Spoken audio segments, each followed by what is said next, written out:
Assalamualaikum warahmatullahi wabarakatuh. Kami dari kelompok 1 ingin mempresentasikan hasil diskusi kami mengenai SAK etap. Kelompok kami yang beranggotakan 4 orang. Saya Faunia Fadilia sebagai moderator. Selanjutnya ada Yogi Fernanda sebagai penyaji pertama, Sri Wahyuni sebagai penyaji kedua, dan saya sendiri Faunia Fadilia sebagai penyaji ketiga, dan Wahyu Nurul Amalia sebagai pembaca kesimpulan jurnal. Selamat menyaksikan.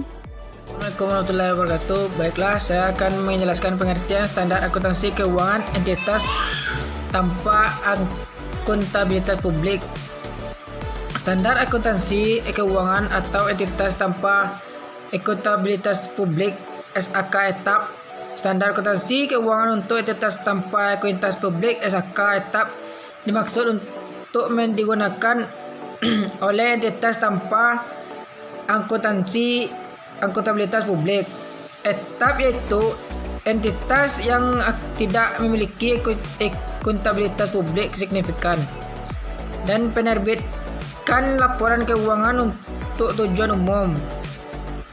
Kinerja public financial statement bagi pengguna eksternal atau contoh pengguna eksternal adalah pemilik yang tidak terlibat langsung dalam pengelolaan usaha, kreditur, dan lembaga pemerintahan kredit.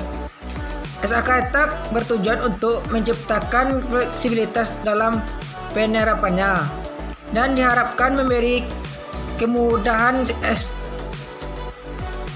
etap kepada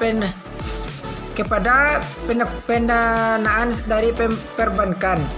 SAK etap merupakan SAK yang berdiri sendiri dan tidak mengacu pada SAK umum.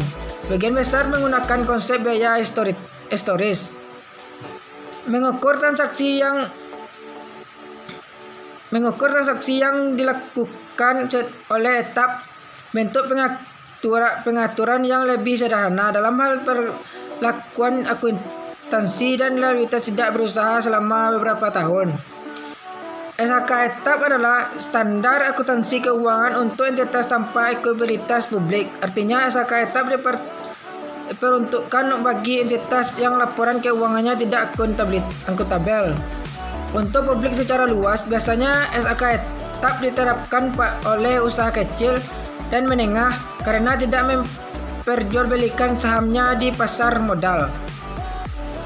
Pelaporan keuangan etap menurut Ikatan Akuntansi Indonesia dalam SAK etap 2009, laporan keuangan adalah dari proses pelaporan keuangan dan laporan keuangan yang lengkap meliputi neraca, laporan laba rugi, laporan perubahan modal, laporan arus kas, dan catatan atas laporan keuangan.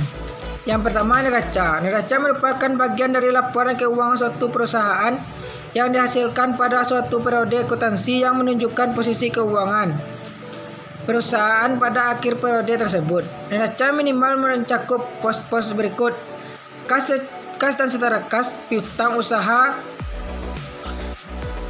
dan piutang lainnya, persediaan properti investasi, aset tetap, aset tidak terwujud, utang usaha dan utang lainnya, aset dan kewajiban pajak, kewajiban diestimasi ekuitas. Kedua, laporan laba rugi. Laporan laba rugi menyajikan hubungan antara penghasilan dan beban dari entitas. Laba sering digunakan sebagai ukuran kinerja atau sebagai dasar untuk pengukuran lain, seperti tingkat pengembalian investasi atau laba per saham. Unsur-unsur laporan keuangan yang secara langsung terkait dengan pengukuran laba adalah penghasilan dan beban. Laporan laba rugi minimal mencakup pos-pos sebagai berikut: pendapatan, beban keuangan, bagian laba dan rugi atau rugi dari investasi yang menggunakan metode ekuitas, beban pajak, laba dan rugi neto.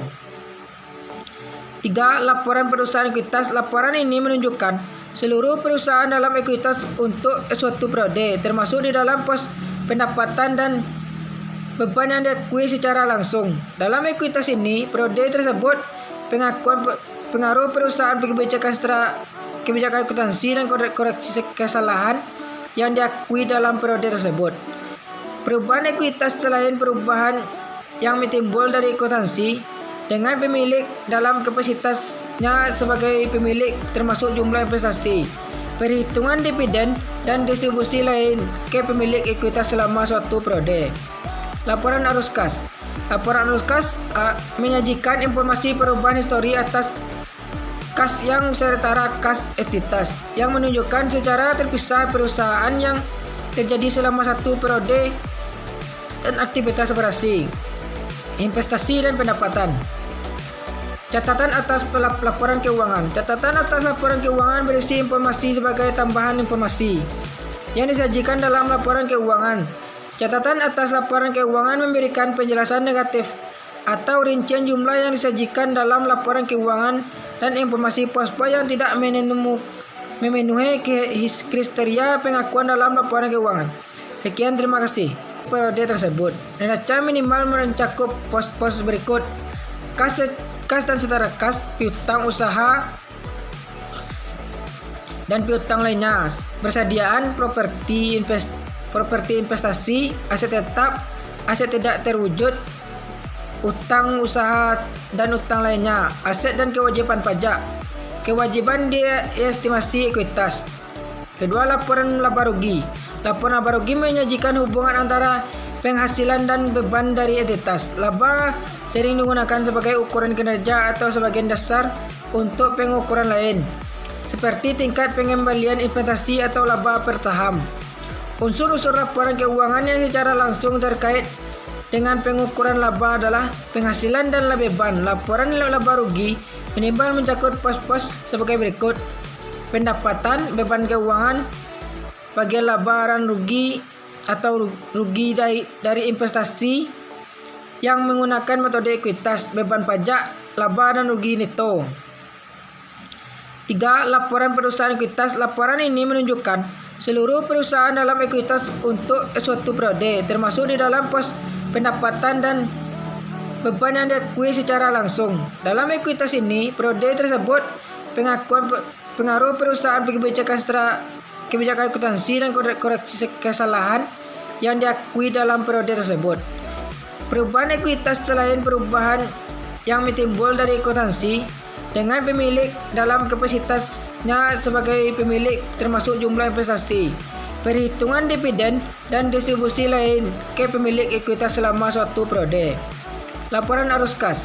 Laporan arus kas menyajikan informasi perubahan histori atas kas yang setara kas entitas yang menunjukkan secara terpisah perusahaan yang terjadi selama satu periode dan aktivitas operasi, investasi dan pendapatan. Catatan atas laporan keuangan. Catatan atas laporan keuangan berisi informasi sebagai tambahan informasi yang disajikan dalam laporan keuangan. Catatan atas laporan keuangan memberikan penjelasan negatif atau rincian jumlah yang disajikan dalam laporan keuangan dan informasi pos-pos yang tidak memenuhi kriteria pengakuan dalam laporan keuangan. Sekian, terima kasih. Saya akan menjelaskan karakteristik SAK etap. 1. SAK etap standar akuntansi keuangan untuk entitas tanpa akuntabilitas publik. Kedua, etap adalah entitas yang tidak memiliki akuntabilitas publik signifikan. Ketiga, menerbitkan laporan keuangan untuk tujuan umum bagi pengguna eksternal. Keempat, menggunakan acuan IFRS untuk small medium enterprise. Kelima, lebih sederhana antara lain. Keenam, aset tetap tidak terwujud menggunakan harga perolehan. Ketujuh, entitas anak tidak dikonsolidasi tetap sebagai investasi dengan metode. Ke-8, mengacu pada praktik akuntansi yang saat ini digunakan. 9, akuntansi informasi dalam laporan keuangan. Yang A dapat dipahami, B relevan, C materialitas. Ke-9, SAK etap tidak mengizinkan pengakuan pos-pos dalam neraca yang tidak memenuhi definisi aset atau kewajiban dengan mengabaikan apakah pos-pos tersebut merupakan hasil dari penerapan. Saling hapus tidak diperkenakan atas aset dengan kewajiban atau penghasilan dengan beban, kecuali disyaratkan atau diizinkan oleh SAK etap. P. Pengguna SAK etap, standar akuntansi keuangan untuk entitas tanpa akuntabilitas publik dimaksudkan untuk digunakan entitas tanpa akuntabilitas publik. Entitas tanpa akuntabilitas publik adalah entitas yang A. Tidak memiliki akuntabilitas publik signifikan, B. Menerbitkan laporan keuangan untuk tujuan umum. Entitas memiliki akuntabilitas publik signifikan jika A. Entitas telah mengajukan pernyataan pendaftaran atau dalam proses pengajuan pernyataan pendaftaran. Entitas menguasai aset dalam kapasitas sebagai fidusia untuk sekelompok besar masyarakat seperti bank, entitas asuransi, pialang dan atau pedagang efek, dana pensiun, reksadana dan bank investasi. Entitas yang memiliki akuntabilitas publik signifikan dapat menggunakan SAK etap jika otoritas berwenang membuat regulasi mengizinkan penggunaan SAK etap. Baiklah, saya akan menjelaskan mengenai penerapan SAK menurut akuntansi. Menurut Ikatan Akuntansi Indonesia adalah mencakup pos-pos berikut ini. Perkiraan dan SAK etap. Pertama yaitu penyajian laporan keuangan minimum pos yang harus ada di neraca, lebih sedikit atau silent terhadap pos luar biasa. Laporan laba rugi tanpa harus menyajikan laba rugi komprehensif. Cash flow dengan metode tidak langsung. Aset tetap dan properti investasi. Aset tetap properti investasi menggunakan metode biaya kecuali ada ketentuan pemerintah yang mengharuskan metode reversi diterapkan. Yang selanjutnya yaitu aset tidak berwujud. Aset tidak berwujud diamortisasi selama 10 tahun. Pengukuran menggunakan metode biaya. Selanjutnya yaitu instrumen keuangan. Ruang lingkup ialah investasi pada efek tertentu, klarifikasi trading, held to maturity, dan available for sale yang mengacu pada PSAK nomor 50 tahun 1998. Yang ini jauh lebih sederhana dibanding PSAK 50 dan PSAK 55 revisi tahun 2006. Persediaan LIFO tidak diizinkan ketentuan lainnya sama dengan PSAK. Penurunan nilai aset. Ruang lingkup yang meliputi semua jenis aset kecuali aset yang timbul dari manfaat pensiun, tidak mengatur penurunan nilai goodwill. Selanjutnya laporan keuangan konsolidasi yang tidak diatur bila meminta. Baiklah, selanjutnya saya akan menjelaskan manfaat penerapan SAK etap. SAK etap memiliki beberapa manfaat untuk diterapkan. Di antaranya ialah diharapkan dengan adanya SAK etap, perusahaan kecil, perusahaan menengah mampu untuk menyusun laporan keuangannya sendiri, dapat diaudit dan mendapatkan opini audit, sehingga dapat menggunakan laporan keuangannya untuk mendapatkan dana, misalnya dana dari bank, untuk pengembangan usahanya. Lebih sederhana dibandingkan PSAK IFRS, sehingga lebih mudah dalam implementasinya. Tetap memberikan informasi yang handal dalam penyajian laporan keuangannya. Terima kasih. Assalamualaikum warahmatullahi wabarakatuh. Baiklah, saya Wahyu Nur Amalia ingin menyimpulkan mengenai jurnal kasus yang ada pada makalah kami. Dapat disimpulkan di sini bahwa PT Nichindo Manado Susen belum menyusun laporan keuangan lengkap menurut SAK etap. Berdasarkan SAK etap yang menyarankan laporan keuangan lengkap terdiri atas neraca, laporan laba rugi, laporan perubahan ekuitas, laporan arus kas, dan catatan atas laporan keuangan. Ditemukan bahwa terjadi inkonsistensi pada beberapa pos dalam penyajian neraca PT Nichindo. Hal ini berdasarkan neraca tahun 2011 dan 2012 pada segmen aset lancar, aset tidak lancar, dan hutang jangka pendek. Di tahun 2011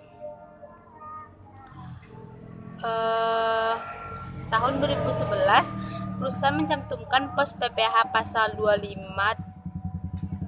tahun 2010 dan 2011 pada kelompok aset tidak lancar. Tetapi pada tahun 2012 pos tersebut ditiadakan dalam neraca. Neraca 2012 telah menghilangkan pos persediaan barang dalam proses yang semula dicantumkan pada tahun 2011. Neraca 2011 mencantumkan 3 pos pada sektor utang jangka pendek, yaitu utang dagang, utang bank panin, dan hutang pajak. yang terdiri atas hutang PPh 25, PPh 21 dan hutang PPN. Tetapi pada neraca 2012 nilai hutang pajak telah diakumulasikan dan tidak lagi dirinci.